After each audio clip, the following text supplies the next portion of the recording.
본격화됐을 때 저는 대화 협상을 통해서 북한 핵을 폐기한다는 것은 불가능하다는 것은 이미 육자회담 체제가 나왔을 때부터 육자회담은 아무 의미가 없다.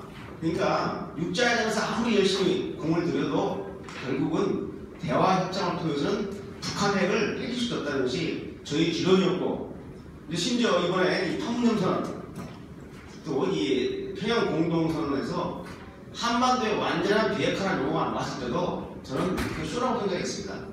제가 이제 이런 반대되는 글을 쓰니까 저희 집사람이 이런 얘기를 해요.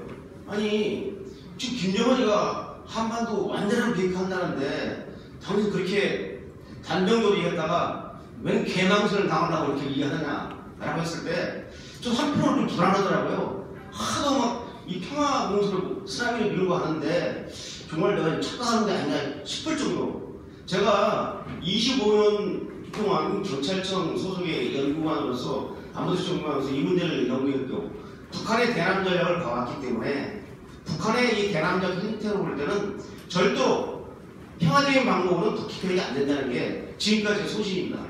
이번에 이제 베트남 하노이회담이 결렬된 이후에 이 비핵화에 대한 그 가능성에 대해서 많은 회의를 분석했는데 늦더라도 다행입니다. 그러면 어떻게 할 것인가? 제 제목이 수로에 빠진 북한 비핵화 어떻게 대응할 것인가? 저는 다른 분들하고 약간 다릅니다. 자, 지금 핵 문제를 가지고 핵을 가지고 핵으로 북한 핵을 막겠다는 것은 일단 대칭적 대응입니다. 아까 예를 들면 전술핵 재배치라든지 핵무장도 마찬가지입니다. 이 북한 핵의 본질적인 해결 방법은 북한의 과거, 현재, 미래 핵 시스템을 핵무기와 핵물질과 핵시설과 핵을 만드는 노하우까지를 완전히 없애는 게 바로 북핵 핵법의 본질입니다. 그런데 이 전술핵 재배치 문제하고 이 핵무장은 뭐냐면 공포의 균형을 이루어서 북한이 핵공격을 못하도록 억제하는 디터런스의 그 효과는 있을 겁니다. 그러나 본질적인 해법이 아니다 이거죠.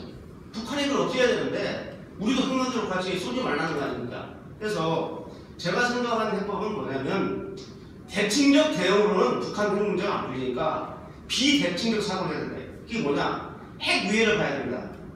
북한 핵이 위에 누가 있습니까? 바로 김정은 포악 통치자가 있지 않습니까? 이 북한의 김정은 정권을 고립화시켜서 해체하는 방법이 가장 확실하고 효과도 확실하고, 두 번째 비용도 적게 들고, 그 다음에 우리 대한민국도 인류의 안전을 부활시키는 겁니다. 그래서 제가 이제 이 핵 문제를 해결하기 위해서 북한 김정은 체제 해체를 외치니까 어떤 분들은 그러면 북한하고 전면전을 하자는 것이나 전쟁하자는 것이 아닌데 인류의 전쟁사를 잘 모르는 거죠.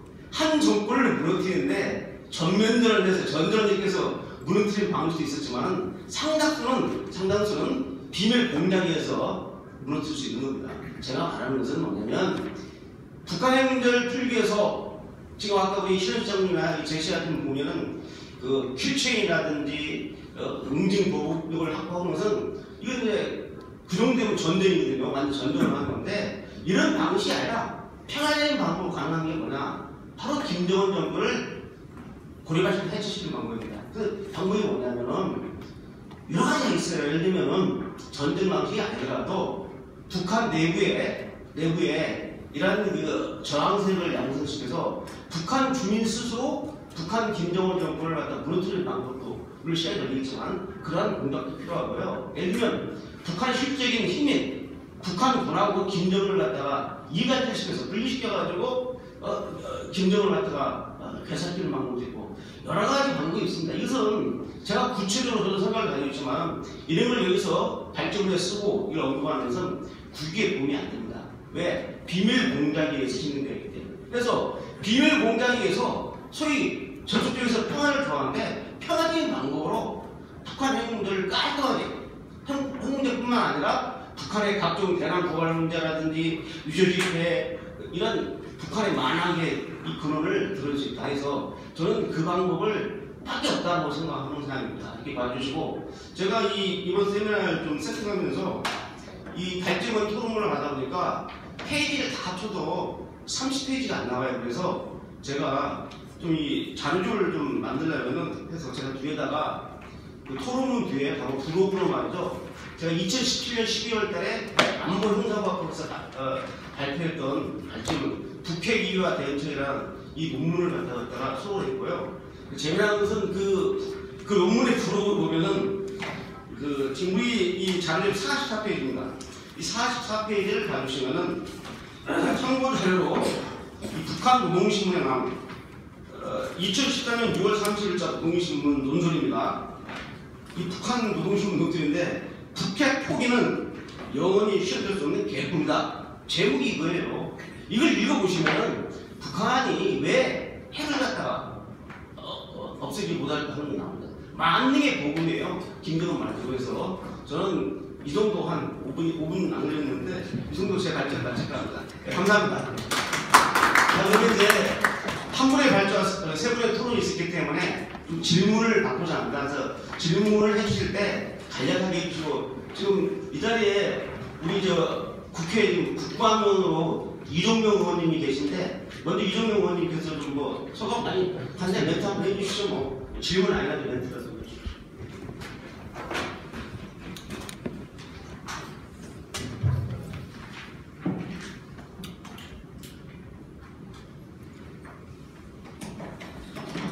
예, 토론장에 오니까 뭐 정말 생동감이 이렇게 생기는 것 같습니다. 오늘 발제하신 분이나 또 토론하신 분이 각각 굉장히 그 나름대로 상이한 그런 방법으로 이 북핵 위기, 북한이 결코 포기할 수 없는 이 핵무장 이거에 대한 대응책을 이렇게 여러 방면으로 이렇게 해주셨는데 하나하나가 전부 다 제가 보니까 다 의미가 있고 다 맞는 것 같습니다. 얼마만큼 이 방안에 대해서 우리가 이제 우리 대한민국이 어떻게 어떤 마음을 어떤 방침으로 할 것인가가 중요한 것이지 하나하나 방법은 다 같은 목표로 가는 것 같습니다. 우리가 중요하다 하는 것을 새삼 느낄 수 있는 그런 시간이었습니다. 그리고 이 방법이 우리가 이제는 이렇게 미룰 게 아니라 결정을 해야 될 시기가 왔지 않느냐라는 것을 다시 한번 봅니다. 오늘 좋은 발표해 주신 발제자와 또 토론자 또 우리 의원들님 감사합니다. 이런 자리를 마련해 주신 심재철 부의장님 감사합니다. 고맙습니다. 네, 지금 이제 가시점 아까 그 정부들이 있을 때 제가 말씀을 했는데 여기서 오늘 사드 문제가 계속 나왔는데 이 사드 배치의 그 중요성 때문에 그 자유한국당에서 이 정택 대표가 원내대표 대표 권한대행을 할 때 사드 대표 특별위원회를 만들었어요. 그래서 직접 본인인데 정택 의원이 본인이 위원장을 맡으면서 매주 수요일 날 모여가지고 이 사드를 배치를 갖다가 성사시켜서 민간정부와 의원이 같이 모여가지고 여기 만졌는데 그때 이종명 의원님께서 사드 대책 특별위원회 간사를 맡으셔가지고 정말 고생을 많이 했습니다. 그 결과 일단 사드 배치가 됐죠. 근데 지금 현재 성계에 있는 사드가 배치는 돼 있는데 이게 지금 작동이 안 되고 있어서 추가 배치는 물론이와 지금 작동이 안 되고 있어서 지금 사실상 무용지물입니다. 무용지물. 이렇게 하시고 우리 질문을 좀 받겠습니다. 질문할 게 좀 있는데요. 팩3나 SM3 아니 GBU 같은 것은 우리가 돈만 있으면 구입이 가능한 것인지 아니면 또 다른 장애는 없는지 이 문제 하나하고 그 다음에 작계가 아까 우리가 핵이 개전 초기에 사용이 안 될 것이라는 전제하에 그동안에 우리가 작전 계획들이 수립됐다는 생각은 그렇다면 지금 흔히 알려진 5027, 5068 이런 작계가 그렇게 돼 있다는 것이고 작계부터 좀 바꿔야 된다는 이런 것인지 이런 것들이 좀 궁금합니다. 신현 시장님께서 예.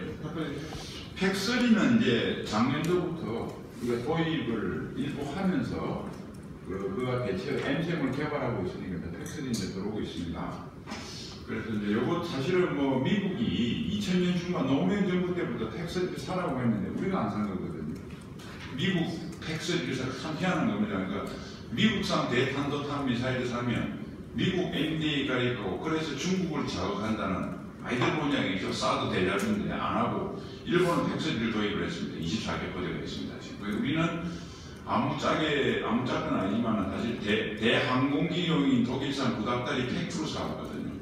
그게 가지고 도저히 북한 공군군이 더 이상 위협이 안 되고 진짜 위협은 북한의 미사일이니까 팩투젠탄이라고 팩투탄을 개량을 해서 또 돈을 썼어요. 그러니까 쓸데없는 걸 사서 이게 소용이 없으니까 탄을 사서 또 막대한 돈을 들였고 그 다음에 일본보다 15년 늦게 이제 꼭 필요하겠다고 2018년도부터 팩스리 도입되고 있다. 그리고 이제 우리 M3 개발하고 이제 말씀드리고요. GBU 47은 이게 사실은 57은 우리가 도입할 왜냐하면 공대지 폭탄입니다. 근데 우리는 공대지 폭탄을 이게 어마어마하게 해서 총무게 14톤 정도 돼서 폭격기에도 한 발, 두 발밖에 못 달고 달 비행기가 없어요. 그거 달라고 그러면 우리가 B50이나 B2를 사와야 되니까 안 되고 우리는 뭐냐면 이걸 지대지로 합니다. 미국은 왜 공대지냐면 지상에 두어서 할 수가 없잖아요. 그러니까 비행기가 아무데나 날아서 떨어지는 거고 우리는 안전한 현무로 만들어야 됩니다. 다행히 2017년 탄두 중량이 해제가 됐기 때문에 훨씬 더 현무2의 개량형이다. 이것을 넣으면 되는 거거든요. 그래서 이제 이것은 아마도 우리 정책적인 결심만 하면 아마 정부가 지금 하고 있는지는 모르겠습니다만 우리 ADD와 우리 능력이면 자체 개발이 충분히 가능하다. 그러니까 GBU 50초가 같은 아주 북한의 깊숙한 지하 침투를 해서 그래서 벙커버스터보다 벙커버스터는 5,000파운드 되니까 그거보다 서너 배의 위력이 강해서 정말 한두 대만 떨어뜨리면 평양 지하시설을 그대로 들어갈 수 있고 여기에서 하나 더 우리가 아시겠지만 번개라고 열압력탄 만들었지 않습니까? 전술지대지. 열압력 효과는 뭐냐면 기존 폭탄은 시설을 무너뜨리는데 열압력탄은 탁 떨어지면 시설을 무너뜨리면서 그 이전에 열이 산소를 받아들이면서 그 공간만 싹 들어가요. 그러니까 흙하고 콘크리트나 공기하고는 밀도가 다르지 않습니까? 약한 곳은 빨려 들어가는 거거든요.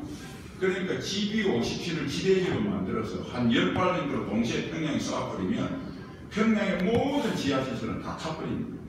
그러니까 지하시설에서 열이 확 나면서 타버리고 타버리기 전에 사람들 같은 경우는 산소를 쭉 받아들이면서 열이 쫙 그야말로 빠른 속도로 진전되기 때문에 사람은 전부 다 산소 고갈로 죽습니다. 그러니까 이 GBU 57급에다가 여기다 열압력탄을 장착을 해가지고 평양에 다 갖고 있으면 제가 봐서는 뭐 김정은이 어디에 있더라도 열압력탄 GBU 57을 한 100발 정도 현무에 만들어서 딱 때리고 있으면 그 타 죽는 겁니다, 김정은.